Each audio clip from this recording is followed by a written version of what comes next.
Rape हुआ था मेरा आज से 3 साल पहले। किसने किया था?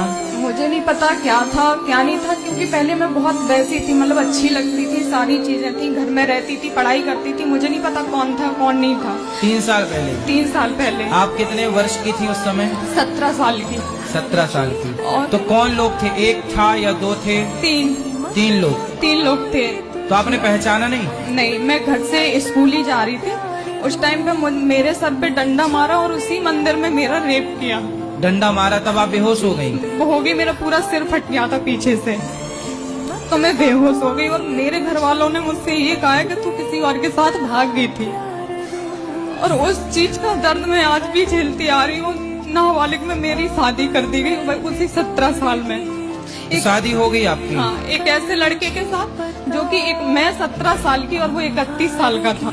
तो अब कहाँ है वो जिससे शादी हुई थी? मुझे नहीं पता कहाँ है वो भी। उसको ये चीज पता चली, साल भर बहुत मारपीट, इतनी मारपीट के मुझे खाना भी 2 दिन की बासी दे। तो आपके पिता ने आपका सपोर्ट नहीं किया? नहीं किया, उनको लगता था कि मैं किसी के साथ भागी हूँ।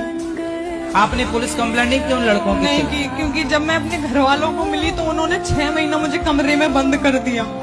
न खाना न पीना कुछ नहीं देते थे। 6 महीने में एक कमरे से निकली नहीं, मैं बिल्कुल पागल हो गई। तो जब आपका सिर फटा तो इलाज कराने हॉस्पिटल नहीं ले गए? नहीं ले गए, गांव में से एक डॉक्टर को पकड़ के उससे ही पट्टी करवा दी। तो आप कहाँ रह रही हो? वही बता रही हूँ आपको। फिर ऐसा हुआ कि मैं ग्वालियर आई। ग्वालियर आके मैंने ग्राफिक, एडिटिंग, सारी कैमरा चलाना, सारी चीजें सीखी खुद से। जॉब भी करती थी और सीखती भी थी। ठीक है। इससे मुझे अच्छा काम भी मिलता रहा, पॉलिटिकल काम मिलता रहा, वो मैं करती रही। तो घर वालों को लगा कि मैं अब ठीक ठाक हो गई हूँ, तो मुझे बुलाने लगे। पहले कोई सपोर्ट नहीं कर रहा था। जब आप पैसा कमाने लगी तो बुलाने लगे? अभी दिवाली पे वो लोग परेशान थे, तो मेरे पास फोन आया कि बेटा पैसों की जरूरत है, कलर करवाना है, ये करवाना है। मैंने 60,000 रुपए उनको डाल दिए, बिना कुछ सोचे, बिना कुछ समझे। मैं खुद की हालत नहीं संभाल पा रही, तो कल मुझे घर से निकाल दिया उन लोगों ने।